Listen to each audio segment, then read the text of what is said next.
que nos prepara para estos momentos, prepara para escuchar lo que Dios tiene que decirnos hoy.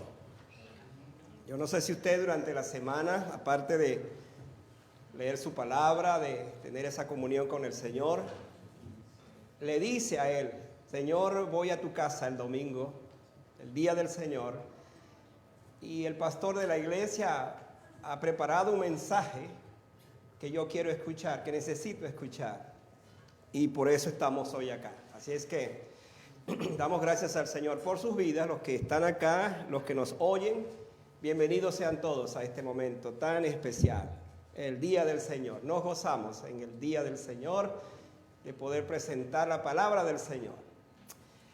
Hoy vamos a comenzar una serie nueva que la titulamos las 10 preguntas más prominentes, importantes que dijo Jesús. Se dice que por lo menos él hizo unas 200 preguntas en el Nuevo Testamento, pero es interesante que de todas esas preguntas hay unas 10 que son las preguntas más relevantes.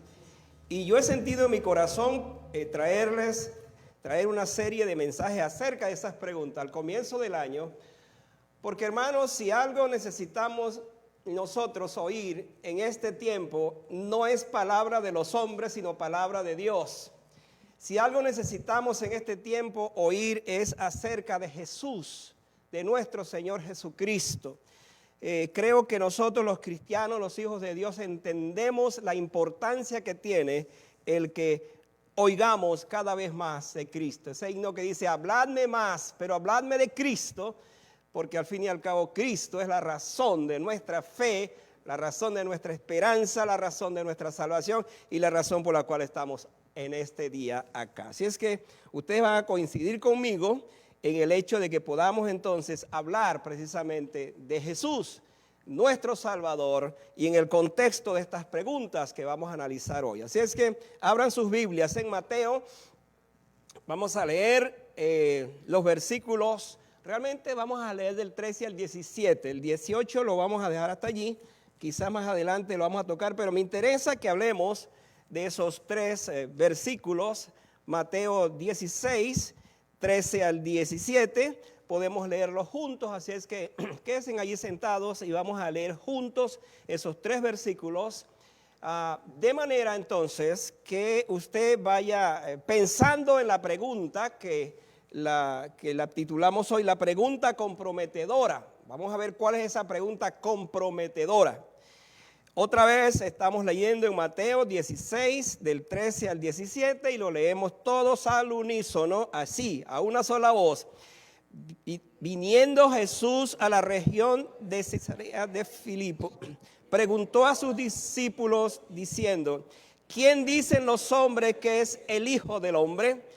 Ellos dijeron: unos Juan el Bautista, otros Elías y otros Jeremías o alguno de los profetas.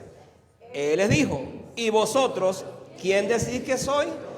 Respondiendo Simón Pedro dijo: tú eres el Cristo, el Hijo del Dios viviente.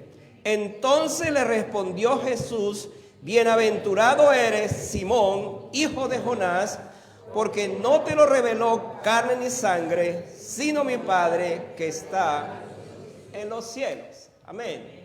Amén. ¿Cuál es la pregunta reveladora de este texto? ¿Quién dicen los hombres que es el Hijo del Hombre?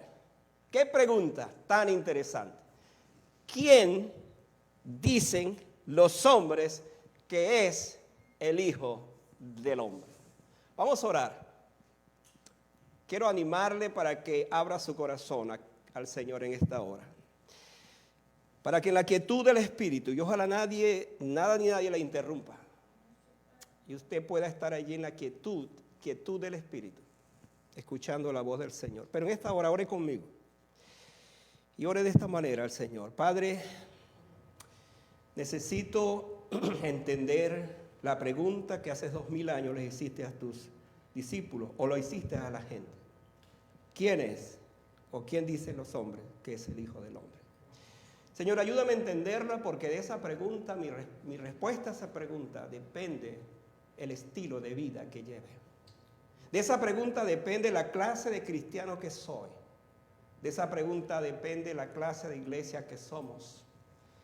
De esa pregunta depende la salvación del mundo. Señor, nos entregamos, nos rendimos a ti en esta hora, de todo corazón, y anhelamos que esta palabra que vamos a escuchar hoy toque muy, pero muy íntimamente nuestras vidas. Si no te he conocido como mi Salvador, que hoy sea el día de la salvación. Si ya te conozco como mi Salvador, pero no he entendido que tú quieres ser mi Señor, que lo entienda hoy también. Sobre todas las cosas, habla, que tu siervo oye. Y ayúdame a responder, Señor, a responder según tu voluntad. En el nombre de Jesús. Amén. Esta es una pregunta sumamente importante porque no todo el mundo se atreve a hacer esta pregunta. Déjeme explicarla. No es lo mismo la opinión de alguien de afuera que me califique o que diga algo de mí, que yo haga la pregunta, ¿qué opinas tú de mí? ¿Qué dices tú acerca de mí? En ese momento pudiéramos oír seguramente alguna opinión favorable, porque de repente pues la persona puede conocer otras cosas de mi vida, pero como al fin y al cabo no quiere ofenderme, pues dice cosas buenas de mí. Destaca las virtudes que tengo, por supuesto si es lo que está planteado también en esa pregunta. Pero va a ser difícil que esa persona me diga mis defectos de una vez, apenas le diga esa pregunta, porque sería como ofenderme.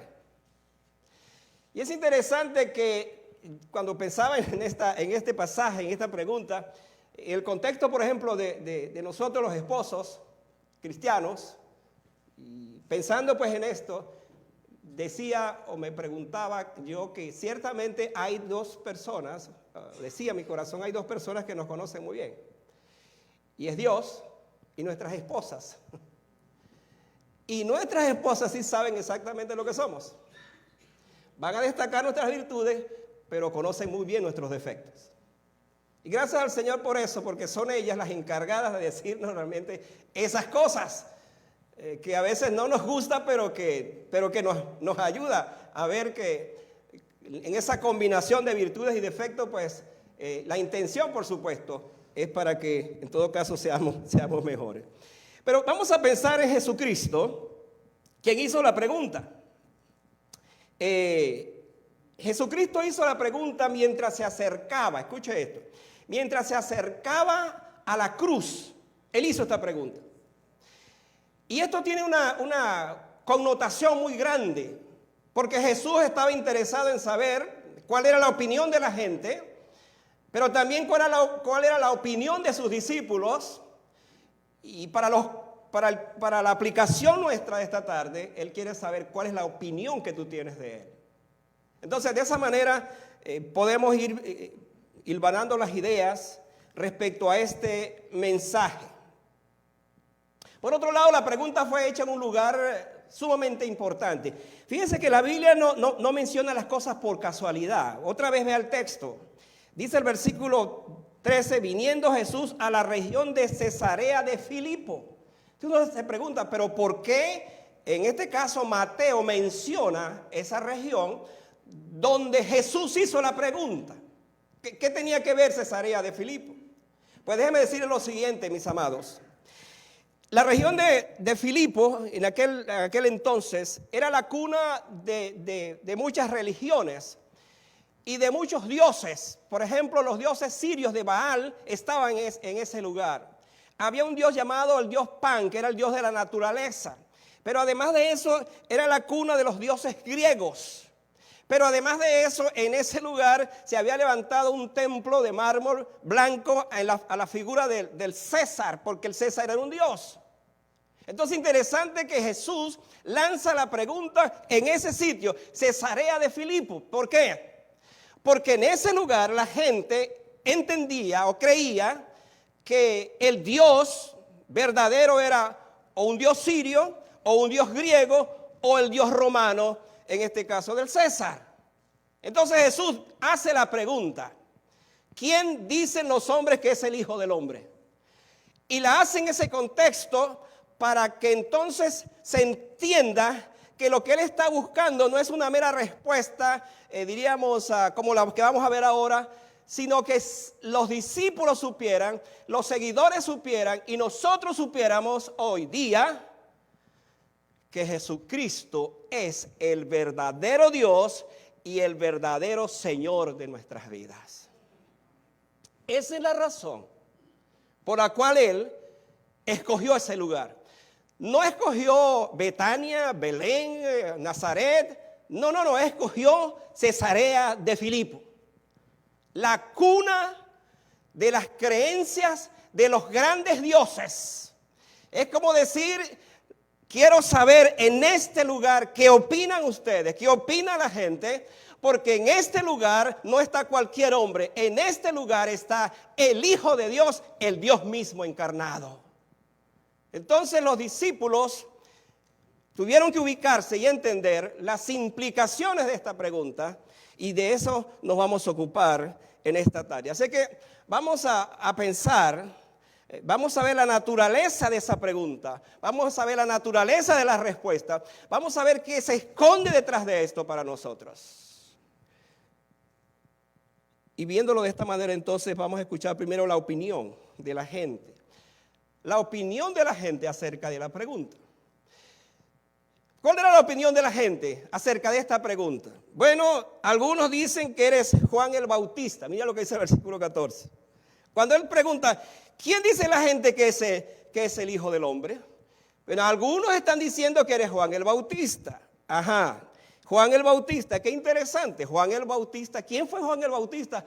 Bueno, nada menos y nada más que Juan el Bautista fue el que preparó el camino del Señor, el que enderezó la senda, el hombre del desierto que vino vestido con un vestido de cuero de camello, que comía miel silvestre, aquel hombre raro, extraño, que fue dedicado como nazareo desde que nació, de Elizabeth y de Zacarías. Viene al desierto proclamando un mensaje diciendo: arrepentíos y convertíos porque el reino de los cielos se ha acercado. El hombre que llamó víboras, hipócritas a los fariseos, aquellos que se acercaban. El hombre del bautismo en agua. Dice: parece que eres Juan el Bautista. Y es interesante esto porque la gente, cuando ubicó a Jesús, dijo: ciertamente tú tienes esas características. Y pudiéramos decir: pues verdad que Jesús reunía ciertas características parecidas a Juan, pero no era Juan, no era Juan. Por ejemplo, cuando hablamos de esto, como dijo un escritor, hablando del reino de Dios, dijo: Juan se paró en los umbrales del reino, pero Jesús fue la puerta por medio del cual los hombres entran a ese reino. Visto de esta manera, él dijo: arrepentíos y convertíos porque el reino de los cielos se ha acercado. Pero después vino Jesús diciendo: arrepentíos y convertíos porque el reino de los cielos se ha acercado. ¿Cuál era la diferencia entre los dos?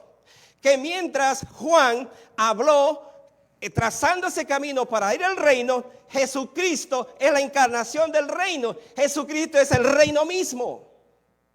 Por lo tanto, la diferencia está aquí en ver que mientras uno habló del reino, Jesucristo es el reino.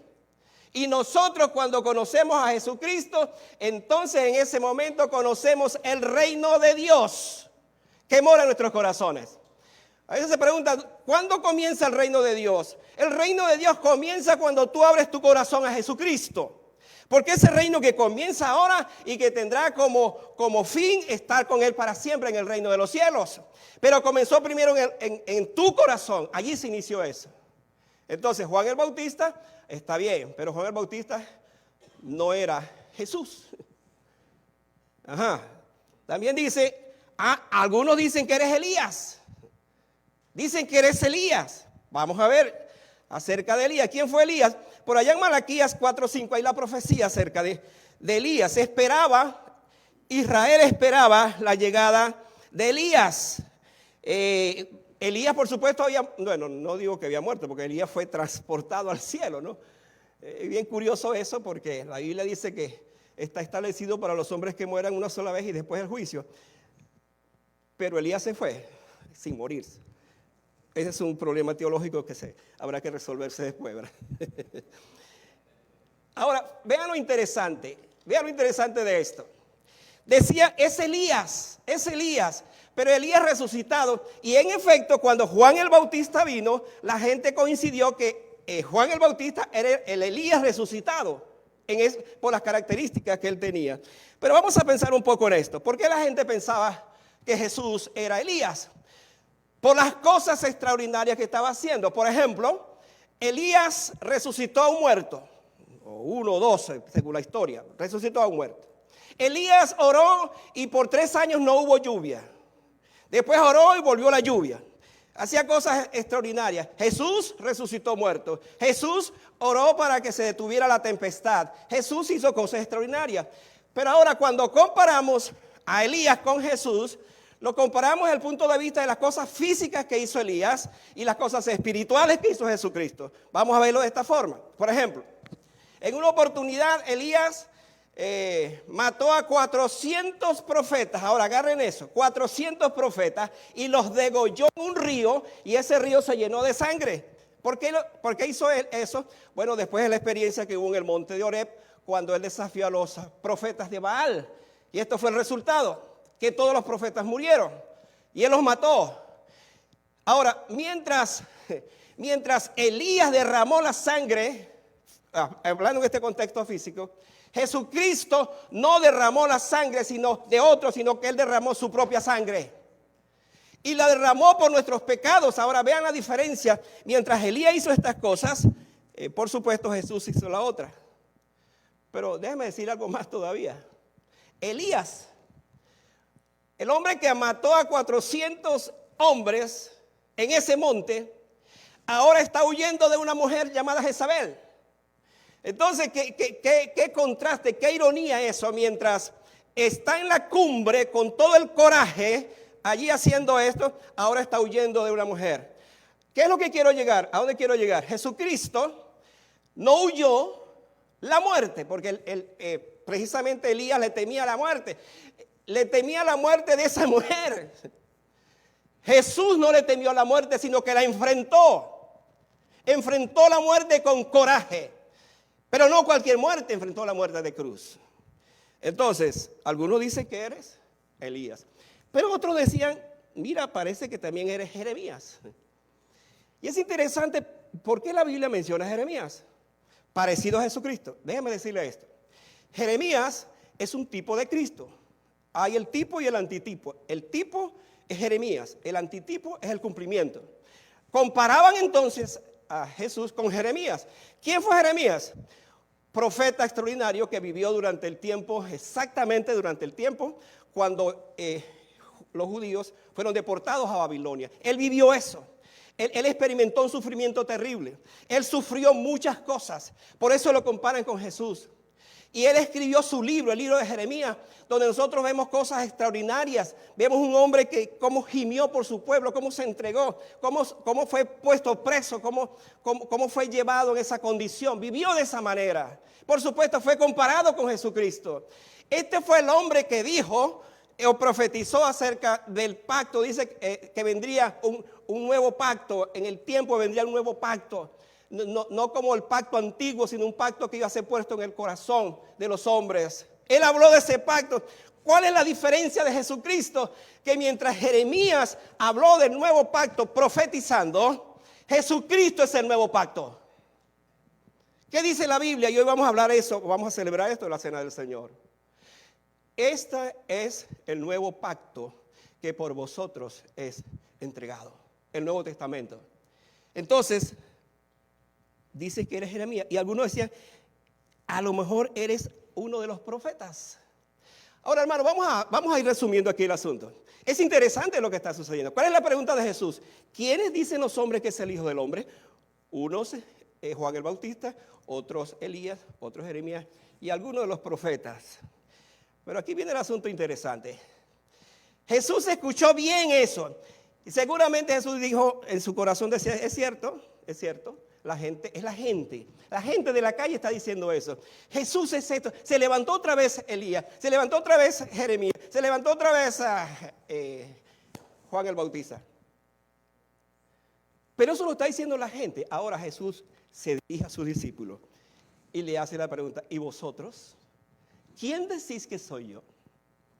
¿Cuál es la opinión de ustedes? Ahora, aquí le llevo a mi segunda consideración, es la revelación que originó esta pregunta.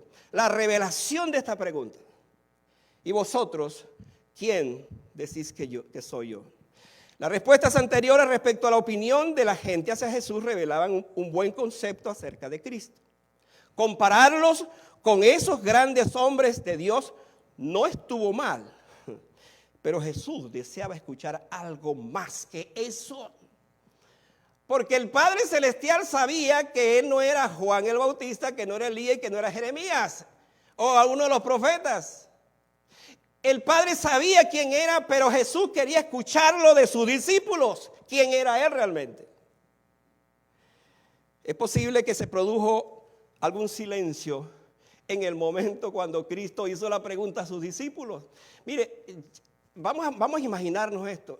Los discípulos cayeron seguramente como de sorpresa a esto, porque Jesús hizo la pregunta a la gente y seguramente ellos también tenían la misma opinión. Pero dirige la pregunta entonces a los discípulos y por un momento quizás estuvieron en silencio. Pero ¿qué estarían pensando? Vamos a ir en nuestra imaginación. ¿Qué estarían pensando cuando Jesús le dijo, ¿y vosotros?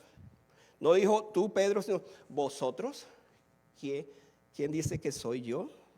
Por ejemplo, ¿qué pensaría Judas, el que lo iba a traicionar en ese momento? ¿Qué pensaría Judas, el revolucionario? Porque había un revolucionario entre ese grupo. ¿Qué pensaría el matemático Felipe? Aquel que dijo 200 denarios como que no es suficiente para alimentar a tanta gente. Era un matemático. ¿Qué pensaría Tomás, el incrédulo? ¿Qué pensaría el administrador Mateo? Porque él era publicano. ¿Qué pensaría el pensador Juan? Porque se conoce como el pensador en la Biblia, el teólogo. Pero hermano, ¿qué pensaría Pedro en ese momento? Y mientras ellos están pensando, todos fueron tomados de sorpresa. Viene Pedro y dice estas palabras. ¿Qué dijo Pedro? Aquí viene la cosa que va a ser interesante. Viene una respuesta que va a cambiar muchas cosas. Pero en medio de todo eso, Jesús está esperando, por supuesto, qué conceptos tenían con él, porque había estado trabajando 3 años. Ahora, esto es lo que quiero enfatizar. Había estado trabajando 3 años con ellos y quería asegurarse que su trabajo no había sido en vano. Quería asegurarse que esos 3 años de trabajo, de discipulado en todos los aspectos, estaba llegando a feliz término, que tenía buen resultado. Jesús estaba diciendo con esta pregunta, me importa lo que la gente opine de mí, ciertamente, pero más me importa lo que ustedes opinen de mí. Al final son ustedes los que seguirán este ministerio en mi ausencia y me interesa saber quién decís que soy yo. ¿Cuál fue la respuesta de Pedro? Respondiendo Simón Pedro. Interesante que aquí la Biblia dice Simón Pedro. Primero lo menciona como Simón. Y la respuesta es, tú eres el Cristo, el Hijo del Dios viviente. ¡Qué respuesta, hermanos! Y yo creo que allí, aunque fue Pedro el vocero, todos los discípulos dijeron, sí, Señor, nosotros creemos lo mismo que Pedro. Creemos que es así, creemos que tú eres eso, tú eres el Cristo, el Hijo del Dios viviente. Entonces, interesante, los 3 evangelios nos dan una versión ampliada de la confesión de Pedro. Por ejemplo, Mateo dice esto, pero mire lo que dice Marcos. Marcos dice, tú eres el Cristo, mientras que Lucas dice, tú eres el Cristo de Dios. Los 3 evangelios dan, no diferentes, sino que agregan algo más a la respuesta, en este caso de Jesús. ¿Y ustedes qué piensan acerca de mí? Entonces Jesús no era un profeta, es la conclusión. sino Jesús era el esperado, el Mesías, que en hebreo significa Cristo, el Mesías, perdón, en hebreo, y Cristo en griego. Es interesante estas dos palabras para que entendamos. Mesías en hebreo y Cristo en griego.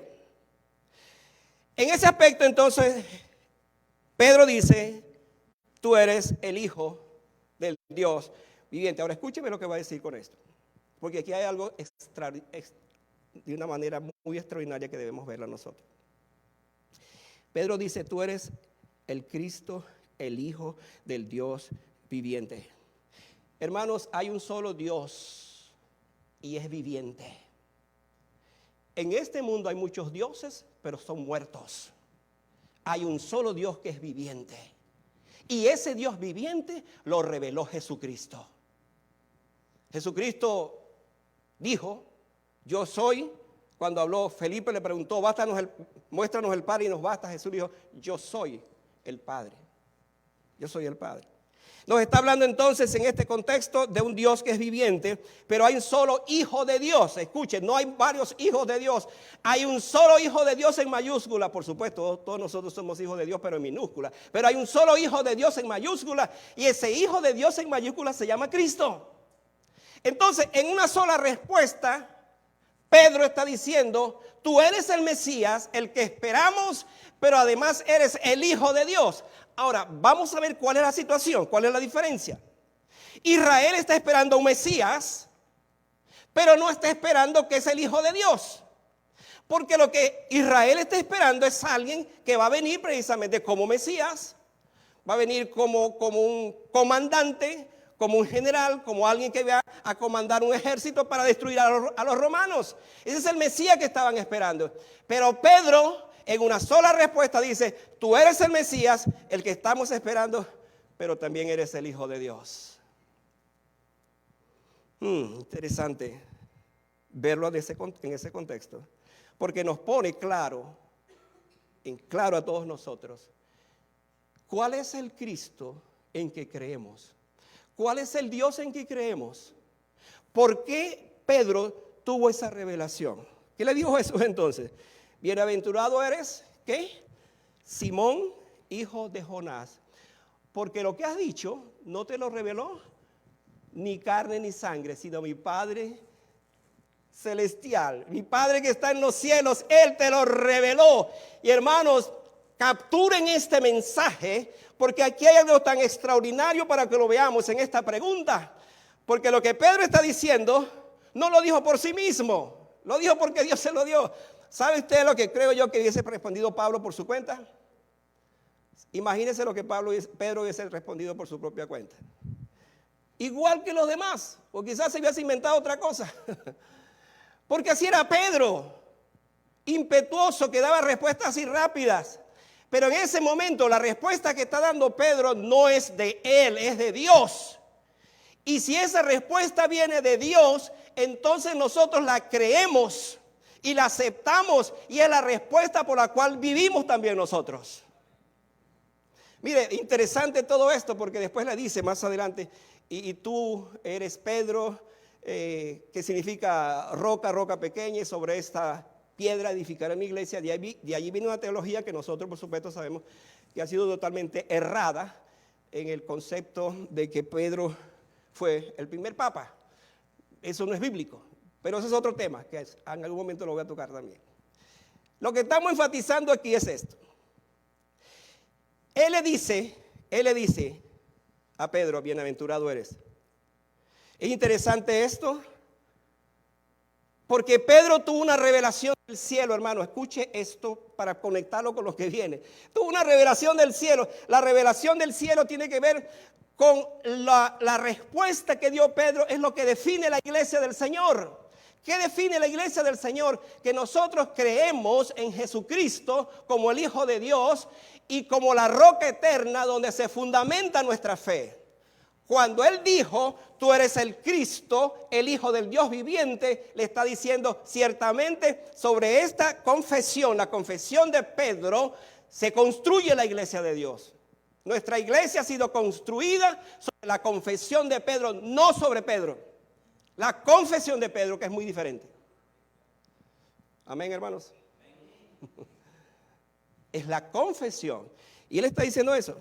Pero, hermanos, Pedro era un caso interesante. Muy interesante.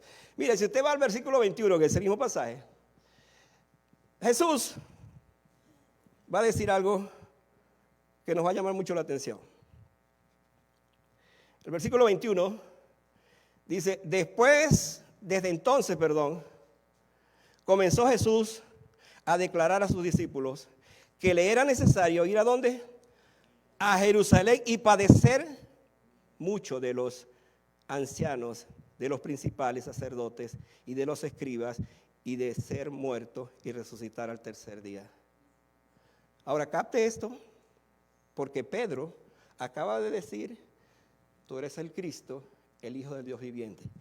Pero si usted lee ahora el versículo 23, siga allí conmigo, mire lo que dice. Pero él, volviéndose, dijo a Pedro, ¿qué dijo a Pedro? Quítate de delante de mí, Satanás, me eres tropiezo, porque no pones la mira en las cosas de Dios, sino en las cosas de los hombres. ¿Cómo es que Jesús acaba de decirle a él, bienaventurado eres, Pedro, y ahora dice, apártate de mí, Satanás? ¿Cómo entender esas dos ideas en este contexto del cual estoy hablando? Pues muy simple, mis amados hermanos. Cuando Pedro escuchó que Jesús iba a morir en Jerusalén, le dijo Jesús, dice que lo tomó aparte, imagínense, el consejero Pedro, lo tomó aparte y dice, Señor, mira, cuídate de ti mismo, tú eres muy especial, tú eres muy importante para nosotros, has estado 3 años con nosotros te amamos, te queremos, que no te pase eso, que no te suceda eso, que no mueras, Señor. Y el Señor le dijo, apártate de mí, Satanás, porque me eres tropiezo. En ese momento, ahora, esto es lo que sucede con el ser humano. En un momento tiene una gloria celestial en su vida con esa revelación, diciendo que tú eres el Cristo, pero en otro momento se prestó para que Satanás lo zarandeara y entonces le dijera estas cosas al Señor. Hermanos, todo esto nos enseña a nosotros, hablando en este contexto, que muchas veces las respuestas que damos en cualquier situación debemos saber, ¿viene de Dios o viene del diablo? ¿Hasta dónde estoy? ¿Hasta dónde está? ¿O es Dios que me está guiando o es Satanás que me está diciendo otra cosa? Para que veamos de esa manera. Pero bueno, vamos a la última parte. La idea de todo esto, amados hermanos, es que Dios debe poner en nosotros, en nuestros labios, la confesión adecuada. ¿Cuál es la confesión adecuada? Que podamos decir, tú eres el Cristo, el Hijo del Dios viviente. Interesante cuando hablamos también de esto, que cuando Jesús nació, el ángel Gabriel se acercó a la temblorosa María y le dijo que serás cubierta con el poder del Altísimo, por cuanto el santo ser que nacerá será llamado Hijo de Dios. Fue profetizado que él sería el Hijo de Dios. Pedro lo que hizo fue confirmar esa profecía y ahora lo está entonces revelando de esta manera. Pero en ese proceso se dio también esta parte de Pedro. En tercer lugar, tenemos entonces la razón por la que Jesús hizo la pregunta. Y aquí nos vamos a quedar. La razón por la cual Jesús hizo la pregunta. Y usted se estará preguntando, valga la redundancia, pero ¿acaso no respondió ya? No se respondió que él era, que algunos lo comparaban con Elías, con Juan el Bautista, con Jeremías, algunos de los profetas. No dijo él, o no escuchó él de parte de Pedro esta respuesta. Sí, pero hermanos, otra vez. Jesús hizo esta pregunta aún con algo mayor todavía que esa revelación, o combinado con esto. Vamos a ver allí en el versículo 21 otra vez. La primera razón es porque él se iba a enfrentar a la cruz del Calvario. Y ese enfrentamiento con la cruz del Calvario, con la muerte de esta naturaleza, planteaba un asunto totalmente distinto, porque hasta ese momento lo último que esperaba la gente era saber de un Mesías sufriente, como el profetizado por Isaías 53, o más aún pensar que ese Mesías iba a morir. Entonces Jesús, cuando presenta esta pregunta, les está diciendo a ellos también, yo quiero que ustedes sepan que aun cuando me han calificado bien, han dicho que yo soy el Hijo de Dios, pues sepan que el Hijo de Dios se va a enfrentar a la muerte. Y cuando los discípulos escucharon eso, por eso Pedro reaccionó así, o cuando la multitud escuchó eso y dijo, pero ¿quién es este Mesías? Nosotros no estamos esperando un Mesías que muera, nosotros estamos esperando un Mesías que nos salve. Nosotros estamos esperando un Mesías que quite de nuestras vidas el yugo romano. ¿Cómo es que ahora va a morir? Pues otra vez, miren lo que dice el versículo 21. Desde entonces comenzó Jesús a decir a sus discípulos que era, escuche esto, subraya esa palabra, era necesario. Por cierto, esta palabra aparece varias veces que la dijo Jesús. Era necesario. Y claro, en el momento la gente no entendió eso. Era necesario. Era necesario que Cristo muriera, hermanos. Sí, era necesario. Qué cosa, qué ironía, ¿no? Era necesario que Cristo muriera, sí era necesario, porque si Cristo no hubiese muerto, nosotros no estuviéramos esta tarde aquí. Entonces era necesario que Cristo muriera. Y que fuera, dice el texto, ahora véanlo bien, porque el texto dice que entonces fuera a Jerusalén, pareciera por los ancianos, que muriera, pero escuche esto, al tercer día resucitaría. Aquí estaba la victoria. Jesús era la última vez que iba a Jerusalén, no como turista, pero él iba a morir. Él iba a entregar su vida allí. Los discípulos no entendieron esto. De hecho, no cabía en la mente de un judío la idea de un Mesías sufriente. No cabía en la mente de un Pedro. Por eso el consejo de Pedro, entre comillas, Jesús, no mueras. Su ida a Jerusalén tenía que ver con esto. Él es el Cristo, el Hijo del Dios viviente, pero Él también es el Cordero de Dios. Vea esto. El Hijo del Dios viviente, pero el Cordero de Dios. El Cordero de Dios que fue sacrificado aún antes que el mundo existiese. Porque es lo que la Biblia nos dice. Todos los corderos, las ovejas que se sacrificaron en el Antiguo Testamento eran tipo. El antitipo es el Cordero, es Jesucristo. Era la sombra de lo que venía. Pero Jesucristo en este caso se presenta como el Cordero de Dios. Entonces, ¿a qué iba Jerusalén? A morir como el Cordero de Dios. No podía entender el pueblo judío, los discípulos, que su maestro muriera. Por eso Pedro le aconsejó, Señor, que no te pase semejante cosa. Pero hermanos, voy a cerrar mi sermón diciendo esto. A Jesús le interesó saber qué opinaba la gente de él. A Jesús le interesó qué opinaban los discípulos de él. Pero ¿sabe qué? A Jesús le interesa qué opinas tú de él en esta tarde. Esa fue la opinión de ellos. Pero Jesús en esta tarde, está con nosotros Jesús esta tarde, nos dice, ¿y tú qué opinas de mí? ¿Quién soy yo para ti? ¿Qué represento para ti? ¿Hasta dónde me conoces? ¿Hasta dónde sabes que yo soy realmente un Salvador? Pero aún más, ¿hasta dónde sabes que yo soy el Señor de tu vida? Jesús dejó claro en aquel lugar que no era un profeta. Dejó claro que era Mesías, pero más que Mesías era el Hijo de Dios. Pero dejó claro también que sus seguidores tenían que dar una respuesta a él sobre esta pregunta. ¿Sabe que hay muchos en el día de hoy que tienen un Jesús que es buena gente? Que por supuesto les ha ayudado, los ha rescatado de las consecuencias eternas del pecado. Pero allí no termina todo. Parte del paquete al recibir a Jesucristo es que lo recibamos como Señor. Y aquí es el punto donde quiero llegar esta tarde. Nosotros hablamos siempre de un Jesús como nuestro Salvador. Pero tenemos que reconocer que Jesucristo no es siempre el Señor de mi vida. Y le voy a orientar por qué, le voy a decir por qué. ¿Qué significa todo esto?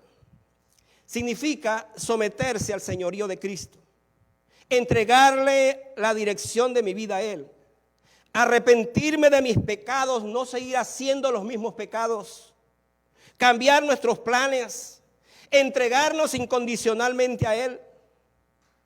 Mis amados, el cristiano de hoy conoce a un Cristo incompleto. Conocemos a un Cristo incompleto.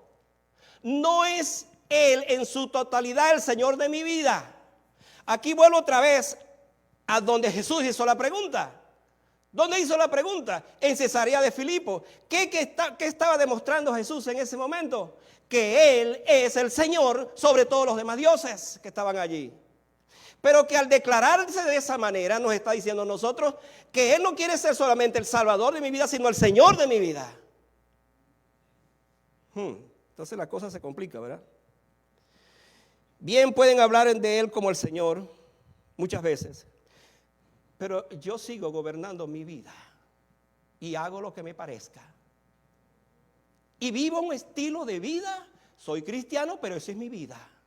No te metas en estas cosas, Señor. O Jesús. Así es como vivo. Entonces, cuando Jesús dice, ¿quién dicen los hombres que es el Hijo del Hombre? Nos está diciendo esta tarde, quiero saber tu opinión. Quiero conocer tu opinión. Me interesa tu opinión. Interesante que Jesús no comenzó su pregunta diciendo, ¿qué dicen los fariseos o los escribas acerca del Hijo del Hombre? No hizo esa pregunta así, sino ¿quién dicen los hombres? Si la gente, el pueblo del Señor, el pueblo de Dios, los religiosos, ignoraban en este caso, ignoraban al pueblo, Jesús estaba interesado en saber que ellos entendieran exactamente quién era Él. Si usted le pregunta, por ejemplo, a la teología de la liberación, ¿sabe cuál va a ser la respuesta que van a dar de Jesús? Que Él fue el primer revolucionario. No sé si ustedes sabían que este concepto de la teología de la liberación presenta un Cristo con un fusil y lo ponen al lado de un Che Guevara o un Fidel Castro o del comandante eterno Chávez. Lo ponen allí. Porque es el concepto que tiene la teología de la liberación. Ese es Jesucristo, el primer y más grande revolucionario. Pero, ¿qué opina, por ejemplo, los testigos de Jehová de Jesucristo? Escuche, dicen que Él es un arcángel creado.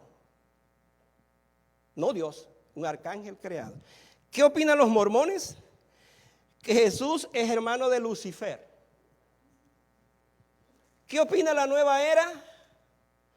Que Él es un místico y un santo. Mientras que los escépticos dicen que Él es un simple hombre, maestro de la moral, un buen agente, pero más nada. ¿Estaba Jesús buscando esa respuesta de sus discípulos? ¿Está buscando Jesús esa respuesta en medio de nosotros? No, amados hermanos, Jesucristo está buscando la respuesta donde digamos, Jesucristo, tú eres el Señor de mi vida. Esa es la respuesta. Porque si Cristo, repito, si Cristo no es el Señor de mi vida, otros señores están gobernando mi vida. Y es allí donde usted tiene que preguntarse, ¿cuáles señores están gobernando mi vida si Jesucristo no es mi Señor? Si Jesucristo no es mi Señor, entonces yo estoy mal. Y estoy equivocado. He pensado que en efecto soy salvo, pero no le he rendido a Él absolutamente mi vida. Y por eso hago todos los días cosas que no le agradan a mi Señor.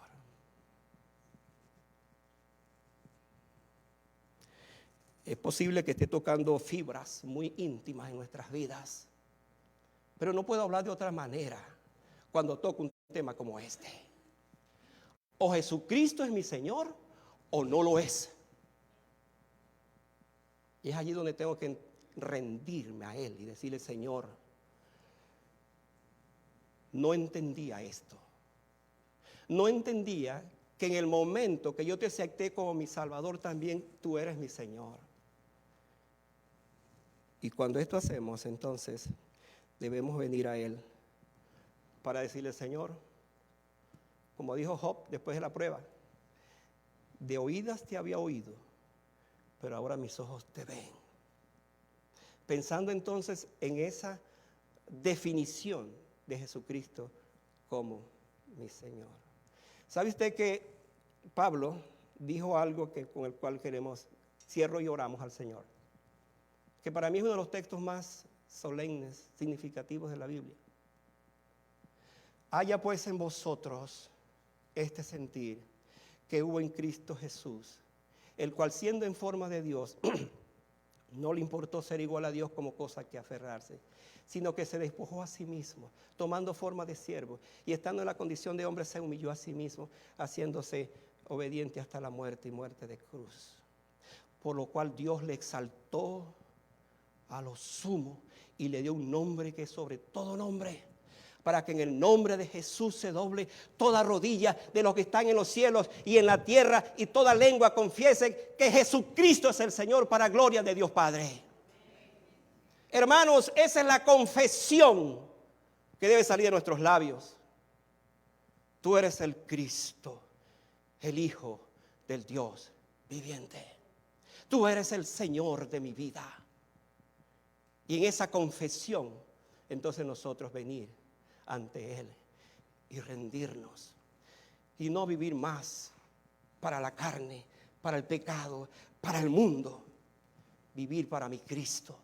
Porque si Él se entregó en la cruz del Calvario por mis pecados, entonces es poca cosa si yo me rindo y vivo para Él. Que Dios nos bendiga, amados hermanos. Que esta tarde este mensaje cale en tus huesos, se meta en tu vida. Y este año, cuando hemos comenzado ya este año, tú le digas: Señor, yo no quiero seguir siendo el mismo cristiano que hasta ahora he sido. Yo quiero ser un hombre y una mujer de Dios. Yo quiero vivir para ti. Quiero ser como tú eres. Quiero vivir para ti como mi Señor. Cierra sus ojos por donde está. Voy a bajar ahora y a orar allí frente de lo que vamos a hacer. Y mientras oramos allí, en la quietud de su corazón,